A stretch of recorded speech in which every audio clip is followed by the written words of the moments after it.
अक्सर आपके बड़े बूढ़ों ने आपसे कहा होगा, ये संसार दुखों का मूल है और ईश्वर भक्ति उस दोष से दूर जाने का मार्ग है।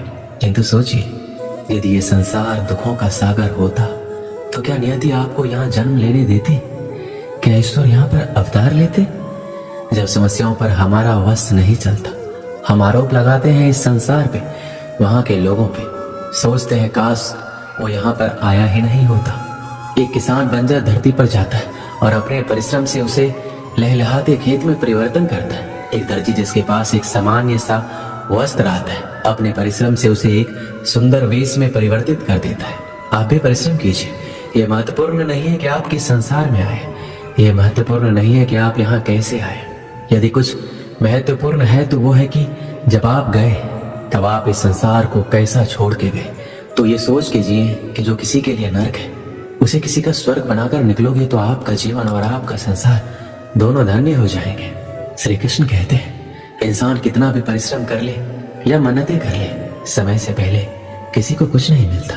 जिसको कभी कुछ नहीं मिला उसने समय की प्रतीक्षा नहीं की। जीवन में जितना संघर्ष करोगे सफलता की कीमत उतनी ही अधिक होगी, क्योंकि हीरे को तराशने में कई जख्मों से गुजरना पड़ता है। इस दुनिया में जो लोग भी सफल हुए हैं उन्हें कोई वरदान नहीं था, न ही उनका कोई विशेष जन्म था। वो अपनी मेहनत और कर्मों से ही महान बने हैं। जो मनुष्य धोखे से या कूटनीति से सफलता हासिल करता है वह सबसे बड़ा पापी होता है, क्योंकि शायद उसने किसी जरूरतमंद का जीवन तबाह किया हो। किसी कार्य के प्रति अगर आपका नजरिया तथा लगन है तो वह कार्य ना जानते हुए भी आपको आधी सफलता तो दिला ही देता है। किसी भी अच्छी कार्य को शुरू करने के लिए कभी भी शुभ मुहूर्त की तलाश ना करें, क्योंकि शुभ मुहूर्त तो वही था जब आपने उसके बारे में सोचा था। बाहरी सुंदरता की ओर कभी भी आकर्षित मत होना, क्योंकि अक्सर खूबसूरती में कई राज समाये होते हैं। जो काम आपसे हो सकता है वो कभी भी दूसरों से मत कराना, क्योंकि अक्सर लोगों में गलतफहमी उत्पन्न हो जाती है। कर्मों की गति इतनी प्रभावशाली होती है कि वह मरने के बाद भी आपका पीछा नहीं छोड़ती। इसलिए कभी भी अधर्म कार्य मत करना। कभी भी ये मत सोचो कि मैं उस कार्य को कल करूंगा, वह कल कभी नहीं आता, बल्कि आपने अपने जीवन का एक और दिन बर्बाद कर दिया। जब भी हम किसी के लिए बुरे शब्दों का प्रयोग करते हैं तो वह हमारे ऊपर ही हावी होते हैं, क्योंकि उसमें दूसरे का कोई दोष नहीं होता। कभी भी किसी के प्रति इतनी आसक्ति ना रखो कि उसके बगैर आपका कार्य चल ना सके, क्योंकि दूसरा तो केवल एक माध्यम होता है, सफर तो उसे खुद ही तय करना होता है। आज के युग में कोई भी सच्चा प्रेम नहीं करता, वह अपने ही स्वार्थ के लिए उसे चुनता है और वक्त निकलते ही उसे छोड़ देता है। जबकि सच्चा प्रेमी तो वो है, वो बिना चाह के भी कभी आपका साथ नहीं छोड़ता। किसी भी व्यक्ति के पास इतना समय नहीं होता कि वह किसी की तारीफ कर सके, क्योंकि वह अपने बारे में अच्छा सुनने की इच्छा से दूसरे की तारीफ करता है। जब भी आपको लगे कि आप अकेले हैं तो किसी के सहारे के बजाय अपने अंदर बैठिए और उस सच्चे मित्र ईश्वर से पूछे, जो हर समय आपके हित के लिए ही सोचता है। अगर सहारा किसी का जीवन बना देता तो ये प्रकृति इतनी सुंदर ना होती, क्योंकि जो आगे बढ़ने के लिए सहारा ढूंढता है वह पहले से ही बहुत पीछे चला जाता है। आलस्य मनुष्य का सबसे बड़ा शत्रु है। जिस शरीर में रहता है उसका नाश कर देता है। व्यायाम करने से हमारा शरीर और मन जिस प्रकार से स्वस्थ होते हैं उसी प्रकार से नियमित ध्यान करने से मस्तिष्क और हृदय पवित्र होता है। आलसी व्यक्ति के अंदर कभी विद्या का वास नहीं होता, बल्कि कुरीति तथा कुभावना का विकास होता है। सत्य की हमेशा जिस प्रकार से जीत होती है उसी प्रकार से परिश्रम की भी जीत होती है, भले उसमें थोड़ा समय अधिक लगता है। ज्ञान तो लगभग सभी के अंदर एक जैसा ही होता है, किंतु कुछ लोग उसको अपनी आदत बना देते हैं और कुछ लोग उसको अपनी सबसे बड़ी भूल बना देते हैं। श्री कृष्ण कहते हैं, हमारे पास अक्सर बहुत लोग आते हैं, कुछ को हम समय देते हैं, कुछ का हम तिरस्कार करते हैं, किंतु तिरस्कार कभी नहीं करना चाहिए।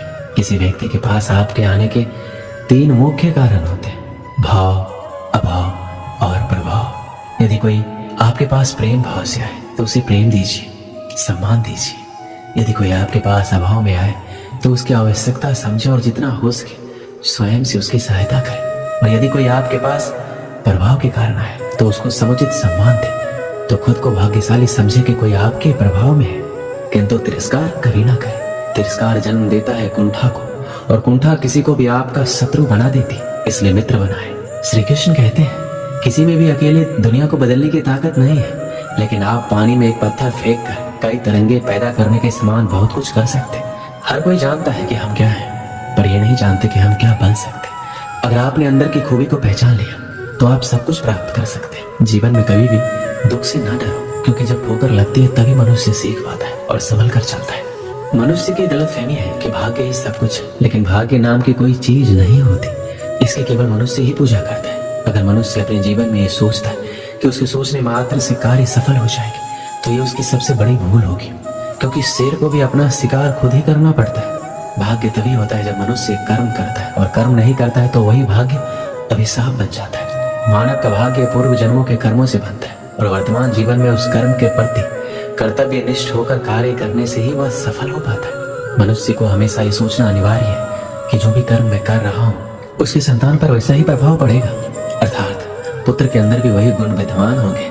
मानव के जीवन में संगति का असर बहुत पड़ता है। अपनी बराबरी की संगति भी उतना प्रभाव नहीं करती जितना कि श्रेष्ठ लोगों की संगति से जीवन सुधरता है। मनुष्य दुनिया तभी बदल सकता है जब वह खुद में परिवर्तन करे। अगर आपका स्वभाव अच्छा है तो आपको कैसा भी समाज क्यों न मिले, आप में कोई भी अगुण समाहित नहीं हो सकते। मनुष्य को कोई भी कार्य बिना सोचे समझे नहीं करना चाहिए, क्योंकि बाद में यही आपत्ति का कारण बनता है। और थोड़ा सोचे और कार्य को सफल करे। व्यक्ति को पता रहता है कि लोभ ही उसके दुखों का और विनाश का कारण है, फिर भी उसे छोड़ना नहीं चाहता, जबकि छोड़ने में ही भलाई है।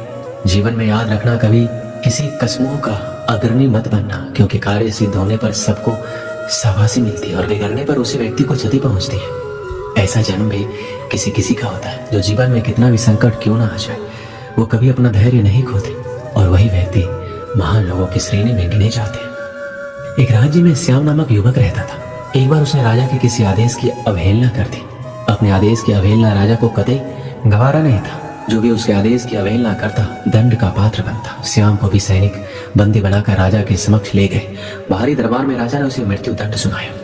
अपने मृत्यु दंड पे श्याम बोले, महाराज, आपके द्वारा दिया गया मृत्यु दंड सिरोधारी है, किंतु मृत्यु पूर्व मेरा आपसे एक निवेदन है, और वो ये है कि मुझे कुछ समय प्रदान किया जाए ताकि अंतिम बार मैं अपने परिवार से मिल सकूं।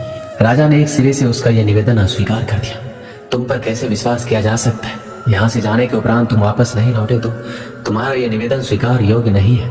राजा के ये कहते ही राज दरबार में उपस्थित प्रजा में से एक युवक सामने आया और बोला, महाराज, मेरा आपसे निवेदन है कि श्याम को उसके परिवार से मिलने जाने दिया जाए। उसके आते तक मुझे बंदी बनाकर रख लिया जाए। यदि वह वापस ना आए तो उसके स्थान पर मृत्यु दंड दे दिया जाए।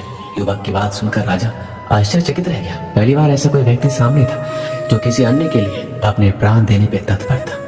राजा ने पूछा, कौन हो युवक और इसका स्थान क्यों लेना चाहते? महाराज, मेरा नाम कन्हैया है, मैं श्याम का मित्र हूँ।